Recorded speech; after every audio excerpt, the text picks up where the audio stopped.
Bharat, Congress MLA శాంబిల్ చేసిన వ్యాఖ్యలను ఎలా చూడొచ్చు? సో ఒకసారి ఆయన ఏమన్నారో చూద్దాం. అంటే చాలా మంది అడుగుతున్నారు అసలు ఏం జరిగింది, ఏం కామెంట్ చేశారు. ఎందుకంటే శాంబిల్ కామెంట్స్ వెనక ముందేం జరిగింది. అసలు జరిగింది ఏంటంటే కాంగ్రెస్ పార్టీ ఎస్సీ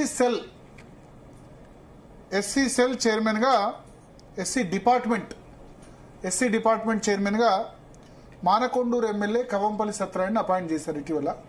దానికి ఆయన అందరినీ పిలుచుకున్నారు.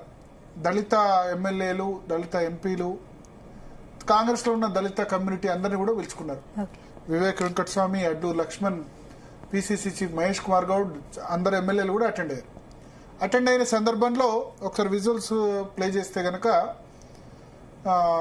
సో చాలా మంది అటెండ్ అయ్యారు, అందరు స్పీచ్లు ఇస్తున్నారు, అది చేస్తున్నారు. Kavampalli Satyanarayana is a practising Hindu, అంటే నిజమైన దళితుడు. దళితుల పేరు చెప్పుకొని కొద్దిమంది వేరే మతాల్లో కన్వర్ట్ అయ్యి దళిత రిజర్వేషన్ మాత్రం వదిలేయట్లా. అంటే వాళ్ళ మతం ఏదో వాళ్ళు ధైర్యంగా చెప్పుకునే దమ్ము కూడా లేదన్నట్టు, అంతే కదా ఒక విధంగా చెప్పాలంటే. సో అక్కడ ఆయన పిలుచుకున్నారు వాళ్ళ నియోజకవర్గం ఇల్లంతకుంటకు సంబంధించిన అర్చకులను పిలుచుకొని ఆ స్టేజ్ మీదే గాంధీ భవన్ లో ఓపెన్ ఏరియాలో అందరూ వచ్చారు, జనం వచ్చారు. మానకొండూరు నుంచి, మిగతా చోట నుంచి ఆయన ప్రమాణ స్వీకార కార్యక్రమానికి ఎస్సీ డిపార్ట్మెంట్ చైర్మన్గా ఉన్నదానికి. సో అక్కడ ఆయన ఇల్లంతకుంటకు సంబంధించిన వాళ్ళు వచ్చి ఆశీర్వచనం చేశారు. ఆయన వేద ఆశీర్వచనం. ఏం ఆశీర్వచనం చేస్తారు నార్మల్గా బ్రాహ్మణులు? సర్వే జన సుఖినో భవంతు దీర్ఘాయుష్మాన్ భవ ఆశీర్వచనం చేశారు. ఈ ఆశీర్వచనం చేసినది అదే స్టేజ్ మీద ఉన్న మందల సామ్యులు, తోటి దళిత ఎమ్మెల్యే. ఆయన దళితుడు కాదు, దళితుడు అని నేను అన్నాను. మతం మారిన తర్వాత దళితుడు అనే కాదు భారత రాజ్యాంగం ప్రకారం. ఎందుకంటే అంబేద్కర్ వాదులు చెప్పాలి, మరి అంబేద్కర్ వాదులు లేకపోతే దళితులు ఎవరైతే చెప్తారో రాజ్యాంగాన్ని పార్ట్లీగా పాటిద్దామా, పూర్తిగా పాటిద్దామా? రాజ్యాంగం అంటే గౌరవం ఉంది కదా. రాజ్యాంగంలో ఏం చెప్పారు? మతం మారితే వాళ్ళు దళితులు కాదు, వాళ్ళకి ఎస్సీ హోదా రాదు, వాళ్ళు బీసీసీ అంటే బ్యాక్వర్డ్ క్లాస్లో బీసీసీ కిందికి వస్తారు. కన్వర్షన్ ఎవరైతే జరుగుతుందో ఓన్లీ క్రిస్టియన్స్ కన్వర్ట్ అయితే గనక, ఎందుకంటే క్రిస్టియన్ మతంలో అంటరానితనం లేదు. ఎందుకు ఇచ్చారు? దళితులు అని ఎందుకన్నారు? అంటరానితనం ఉంది కాబట్టి, సామాజికంగా వెనుకబాటు ఉంది కాబట్టి ఇచ్చారు. ఎంత ధనికుడైనా, 100 కోట్ల అధిపతి ఉన్నా సరే వాళ్ళు దళిత కులంలో పుడితే దళితులే, ఎస్సీ రిజర్వేషన్ వాళ్ళకు వర్తిస్తుంది. కానీ క్రిస్టియానిటీలో అంటరానితనం లేదు కాబట్టి, అంటే ఎస్సీ రిజర్వేషన్ 100 కోట్ల రూపాయలున్న ఫైనాన్షియల్ గా చూడలేదు, ఇక్కడ సామాజికంగా వెనుకబాటుతనం ఉంది, అంటరానితనం ఉంది కాబట్టి హిందూ మతంలో ఉన్న దళితులకి ఎస్సీ రిజర్వేషన్ ఇచ్చారు, దళితులుగా గుర్తించబడ్డారు. కానీ క్రిస్టియానిటీలో అంటరానితనం లేదు కాబట్టి క్రిస్టియానిటీలోకి మారితే హిందూ మతం నుంచి వాళ్ళు దళితులు కారు, నో మోర్ దళిత్. వాళ్ళు బీసీలు బ్యాక్వర్డ్ క్యాస్ట్ కిందికి మాత్రమే వస్తారు. బీసీసీ సర్టిఫికెట్ ఇవ్వాలి, అంతేనా? సో ఇక్కడ మందల సాములు అక్కడ స్టేజ్ మీద ఉన్న వ్యక్తి ఆయన తుంగతుర్తి ఎమ్మెల్యే. అంతకుముందు జరిగిన దాన్ని పట్టుకొని ఏం మాట్లాడాడో నేను నా నోటి నుంచి చూపించలేను. చాలా మంది ఎందుకంటే వేరే ఛానల్స్ బీప్లు వేస్తున్నారు కాబట్టి పబ్లిక్ ఏమైందో ఏం మాట్లాడారో అర్థం కాలేదు. కానీ నేను నా నోటి నుంచి ఆయన ఏమన్నారో చెప్పాల్సి వస్తుంది, ఎందుకంటే ప్రజలకి అన్ని విషయాలు తెలియాలి కాబట్టి ఆ వర్డ్ నేను కూడా యూజ్ చేయాల్సి వస్తుంది. ఒకసారి ఏం జరిగిందో ముందు వేద ఆశీర్వచనం ఏంది, ఈ మందల సామ్యుల్ ఏం మాట్లాడో ఒకసారి విందాం.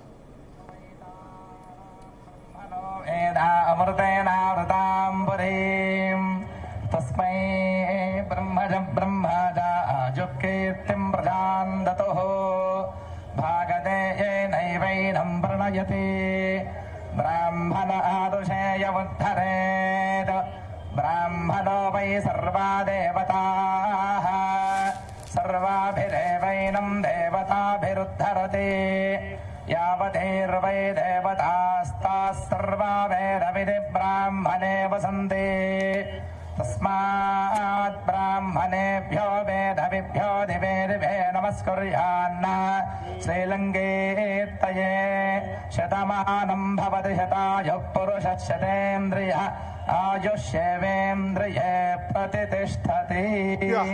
ఇక్కడ ఒకసారి చూడండి, ఇక్కడ ఒకసారి ఆపండి పీసీఆర్. ఎస్, సో ఒక్కసారి ఆ విజువల్ ప్లే చేయండి. ఆయన చాలా మానకొండూరు ఎమ్మెల్యే కవ్వంపల్లి సత్యనారాయణ చాలా భక్తి శ్రద్ధలతో బొట్టు పెట్టుకున్నారు. మామూలు కాదు, ఇక్కడ వరకు తిలకం పెట్టుకొని భక్తి శ్రద్ధలతో ఆయన ఒక ముఖ్యమైన పదవి చేపడుతున్నారు కాబట్టి బొట్టు పెట్టుకొని వాళ్ళ ఆశీర్వచనం తీసుకొని వాళ్ళకి నమస్కరించారు స్టేజ్ మీద. ఆయన హిందూ దళితుడు. మీకు రియల్లీ అంటే హిందూ పద్ధతులు పాటించి, ఎందుకంటే హిందూ పద్ధతులు పాటించి ఆశీర్వచనం తీసుకున్నందుకు really hats off Kavampalli Satyanarayana గారు, మీకు హ్యాట్స్ ఆఫ్. ఎందుకంటే ఎవరి మతానికి సంబంధించిన పద్ధతులు వాళ్ళు పాటిస్తారు, లేదా సర్వమత ప్రార్థనలు చేసినా ఇబ్బంది లేదు. సో కవంపల్లి సత్యనారాయణ గారు ఆయన వరకు తనకు ఒక ముఖ్యమైన పదవి చేపడుతున్నారు కాబట్టి ఆయన తన ఏ ముఖ్యమైన పదవి చేపట్టినా ఎవరు చేసినా ఆశీర్వచనం తీసుకుంటారు. ఆశీర్వచనం తీసుకున్నారు, వాళ్ళకి నమస్కరించారు. ఒక నిమిషం అంతే, ఒక 1.5 minute. అంతకుముందు చాలామంది మాట్లాడారు. ఆ తర్వాత అంటే తన డ్యూటీని తాను నెరవేర్చారు కవంపల్లి సత్యనారాయణ గారు. బట్ ఆ తర్వాత మందల్ సాములు ఏమన్నాడో, ఎంత అహంకారంగా ఎంత దారుణంగా మాట్లాడో ఒకసారి వినండి. బ్రాహ్మణో వై సర్వా దేవతాః సర్వాభిరేవైనం దేవతాభిరుద్ధరతే. దళితులకు భారతదేశంలో ప్రమాదం పొంచి ఉన్నది. ఆదివాసుల అడవి కాలిపోతా ఉంది. మన జాతి నిర్మాణం కూలిపోతా ఉంది. మనవాద వ్యవస్థ మన ఇంటికి వచ్చింది. ఇప్పుడు ఆయన బాబురావు ముచ్చట చదివిండు. ఆడ లంచగొడకారో తెలియదు, ఎవరికొడకారో తెలియదు. ఈ వ్యవస్థ ఇట్లా ఉంది. దళితులకు భారతదేశంలో ప్రమాదం పొంచి ఉన్నది. ఆదివాసుల అడవి కాలిపోతా ఉంది.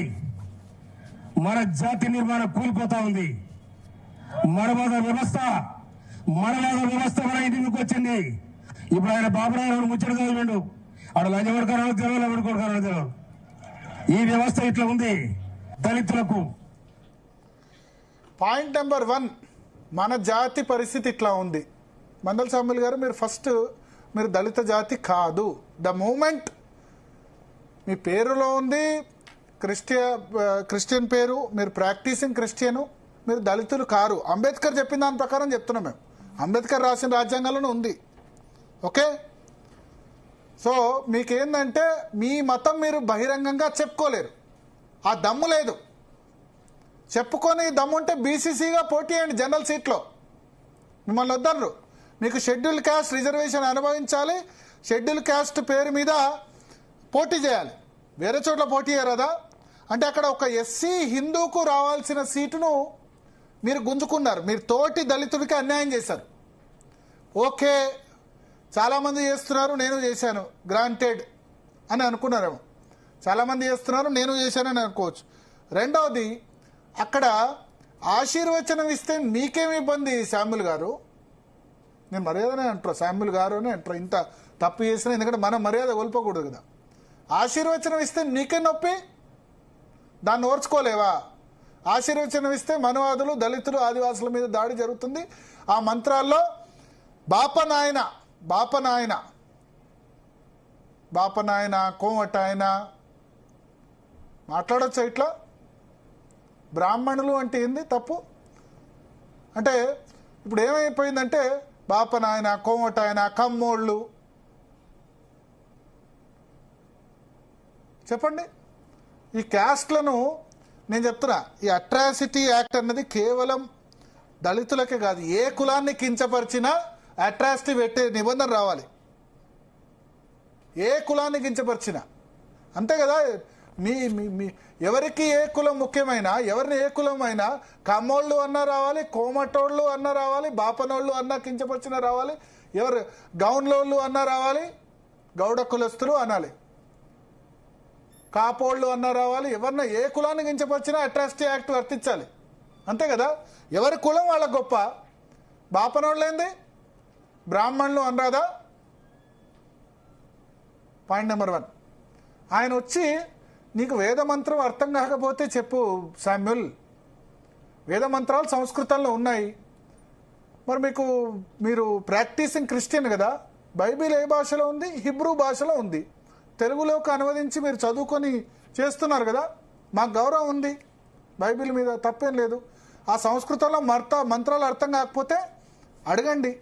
అయినా అందరూ తెలుసు, మీకు తెలియకపోవచ్చు కానీ దీర్ఘాయుష్మాన్ భవ అంటే తెలియని వాళ్ళు ఎవరు లేరు. ప్రతి ఒక్క హిందువు తెలుసు. దీర్ఘాయుష్మాన్ భవ అని ఆశీర్వచనం ఇస్తే, సర్వే జన సుఖినో భవంతు అని ఆశీర్వచనం ఇస్తే, ఆ బాపనాయన వచ్చి, సారీ నేను మళ్ళా ఆయన బాపనాయన అన్న వర్డ్ నేను యూజ్ చేయాల్సి వస్తుంది ఇతని వల్ల. ఆ బాపనాయన వచ్చి మనని ఏం తిట్టాడో